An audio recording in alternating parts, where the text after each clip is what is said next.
Why did the man take down only the girl who tried to desert, yet the entire ninja clan ended up being wiped out?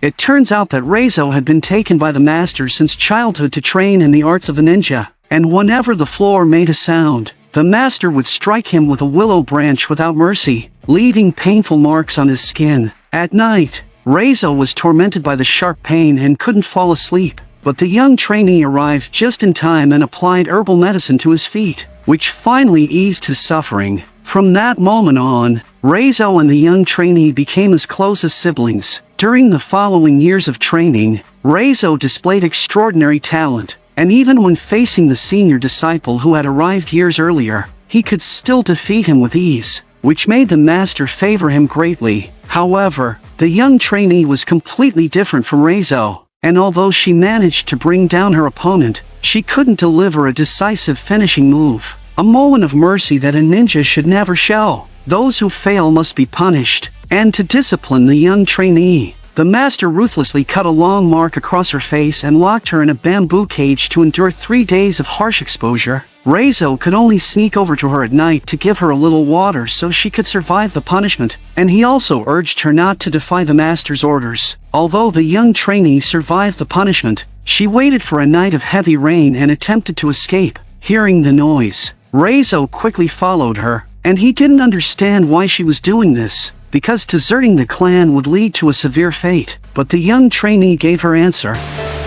He can never touch my heart. It was clear that she had already made up her mind. She placed Raizo's hand on her chest and kissed him directly, hoping he would escape with her, but Raizo refused. Helpless, she fled alone, and the result was predictable. The senior disciple who captured her gained the right to carry out the punishment, and from that moment, Raizo secretly vowed to seek justice for her. In the days that followed, he trained relentlessly day and night, mastering both his 12-section chain and his dual blades to perfection. Yet the master remained unaware. One day, the master assigned Raizo a mission to eliminate a crime boss wearing a large gold watch, and this was his first real task. Raizo didn't hesitate and struck at the man's neck, but it didn't finish the target, and instead he was knocked to the ground by a single punch.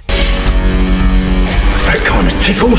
The furious crime boss threw him across the room, and because it was Raizo's first mission, he was clearly not in form and only managed to cause a minor injury to the man's leg. Enraged, the crime boss attacked with everything he had, but these strikes awakened Raizo's hardened instincts, and he unleashed a fierce assault. The boss lost all of his earlier arrogance and became disoriented and overwhelmed. Raizo grabbed him and slammed him repeatedly against the restroom fixture. After completing the mission, Raizo brought the gold watch back to the master, but the senior disciple dragged in another young trainee who had tried to escape during the mission, and the master granted Raizo the authority to carry out the punishment. When Raizo saw the pleading look in the trainee's eyes, he was reminded of the girl who had lost her life before, and in that moment, Raizo refused to back down and struck the master's eye with his 12-section chain.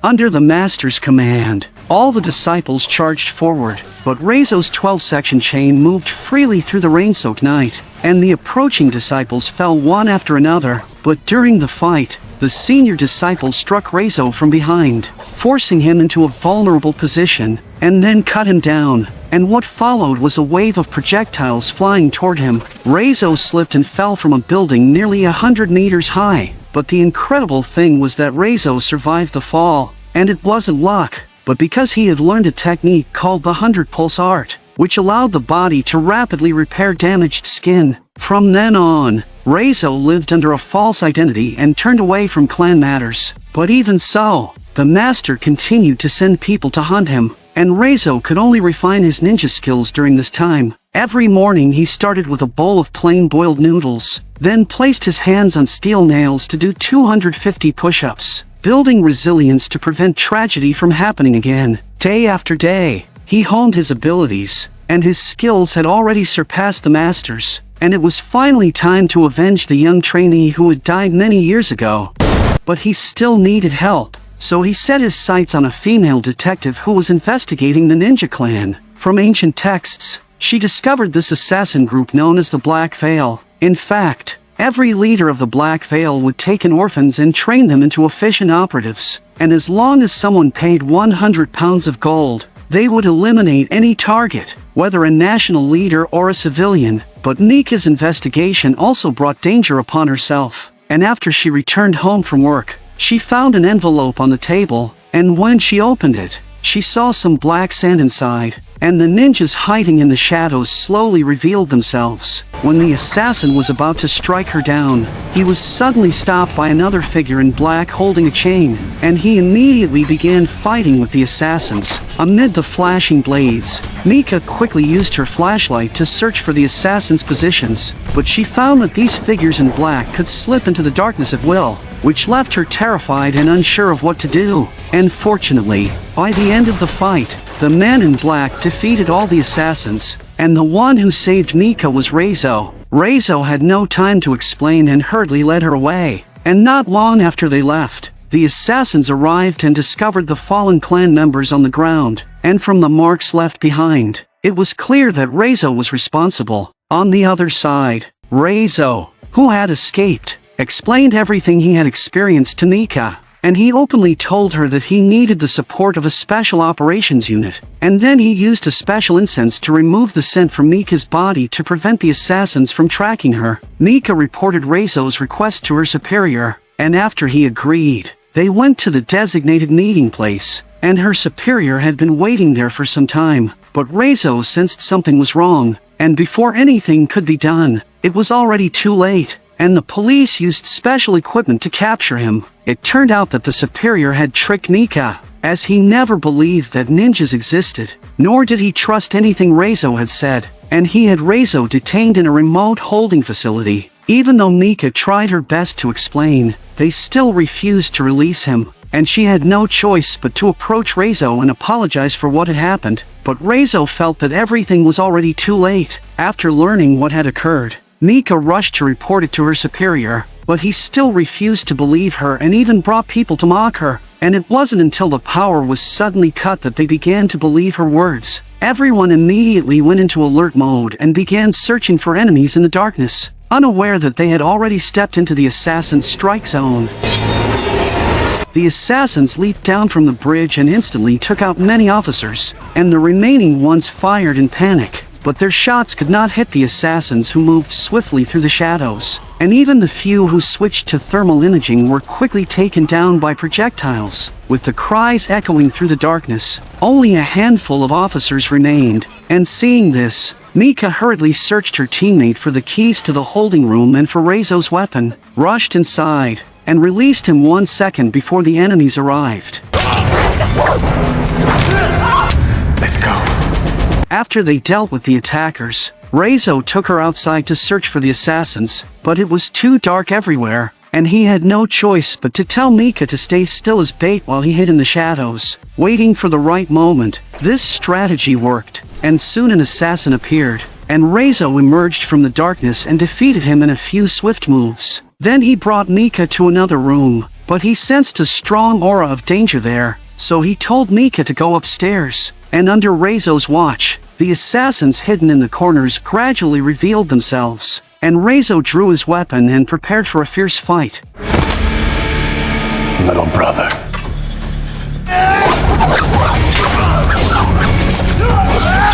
Facing the clan members he once trained with, Raizo held back nothing, and his 12-section chain moved freely in his hands. And before the assassins could get close, they fell under the chain. These clan members, who had been indoctrinated by the master, continued to charge forward recklessly, and Raizo could only swing the chain with everything he had. But during the fight, the senior operative found an opening and seized his chain. The assassins rushed forward together, and Raizo had no weapon left, so he had to fight them barehanded. But without his chain, he was clearly at a disadvantage, until he managed to take a blade from one of the assassins. Over the years, Raizo had mastered not only the 12-section chain but also his blade skills, and the assassins still couldn't harm him, and they were overwhelmed with no way to counter him. Seeing this, the senior operative immediately launched several projectiles at him, and Raizo had to dodge quickly, but facing the attacks from multiple opponents, he soon ran out of strength and fell behind. So he escaped in a hurry, ran out to the street, but the assassins continued chasing him. In the fast-moving traffic, Raizo had nowhere to run, and during his fight with the senior operative, both were struck by a speeding car, but the senior operative remained unharmed. Raizo was placed inside an iron container, ready to be taken back to the master for punishment, but Raizo did not panic, and instead he pressed his hands together and silently recited an ancient mantra, and his wounds began to heal rapidly, and this was the power of the clan technique known as the 100 Pulse Art. Soon after, he was brought before the master, and after so many years of sending people to capture Raizo, the master had finally achieved his goal. Raizo was the most gifted person his master had ever seen, and the master not only passed down the 100 Pulse Art to him completely but also raised him as the next leader of the clan. Yet Raizo betrayed him because of a woman, which made him furious. So the master tied him to a pillar and prepared to carry out the punishment in front of all the clan members to warn everyone that those who escape must pay the price with their own suffering. After saying this, the master slowly walked toward Raizo, then reached into his abdomen and twisted his internal organs, and although this move would not take his life, it made him feel unbearable pain, and Raizo immediately coughed blood. Yet what was strange was that Raizo revealed a triumphant smile. Sensing something was wrong, the senior operative looked toward the floor and saw that it was a locator. Father!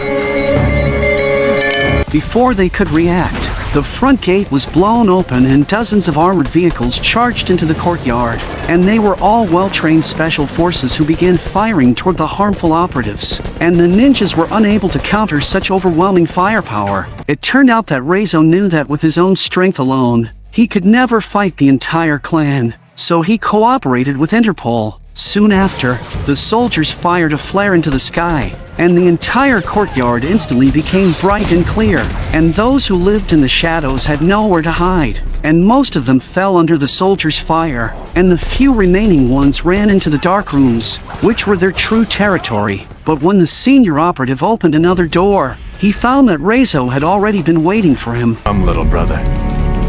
Let us play like old times. Then everyone attacked almost simultaneously, and Raizo had waited far too long for this moment, and ever since the young trainee lost her life, he had trained day and night for this battle. Blades flashed, and those fellow clan members were still no match for him, and they were overwhelmed with no ability to resist, and soon Raizo took down all of them. Watching from the side, the senior operative showed a smug expression, as he knew exactly why Raizo was doing all of this, and so he mocked him. Do you remember the sound she made when I stuck her? These words completely enraged Raizo, and he swung his chain fiercely and fought him. The reason the senior operative always wanted to eliminate him was that he envied Raizo's extraordinary talent, and since childhood, the master had always given everything to Raizo, which caused the senior operative to never defeat Raizo, who had arrived years later, and this battle was no exception. Raizo quickly struck and severed 5 of his fingers, and the senior operative still refused to admit defeat and tried to bend down to pick up his blade. But Raizo struck his other hand, then rushed behind him and wrapped his neck tightly with the chain, and with full strength, pressed the blade slowly toward his throat. At this moment, Raizo finally avenged the young trainee who had lost her life many years ago. Next was the old fox who caused everything, and Raizo walked across the floor outside the master's room just like when he was a child. But he still made a sound and the master noticed, and in anger he sliced open the nightmare-inducing floor, and Raizo pushed open the door and walked straight toward him. Just as he was about to deliver a decisive strike, the master instantly seized his weapon. As the leader of the clan, he naturally possessed extraordinary skills, and he slipped into the darkness and silently appeared behind Raizo, striking him once again before Raizo could react, then sending him flying with a single blow. Raizo was unwilling to give up so easily, and he frantically searched for the master's position, and he finally found him, but the master was actually behind him and kicked him into the training hall, and their final duel would take place there. But all of Raizo's techniques were taught by the master, and the master understood every move he used, and his shadow stealth technique had already reached its peak. which left Raizo unable to find his location at all. The severely injured Raizo fell to the ground, and just as the master was about to deliver the finishing attack, Mika appeared in time and opened fire at him repeatedly, but the master instantly shifted behind her and struck her down. Mika's fall left Raizo devastated, and it also awakened his potential, and just as the master prepared to strike again, Raizo suddenly vanished without a trace, which made the master feel shocked, and the silent surroundings gave even this experienced warrior a sense of dread. Suddenly he remembered a long-lost technique, the moment prison shadow formation.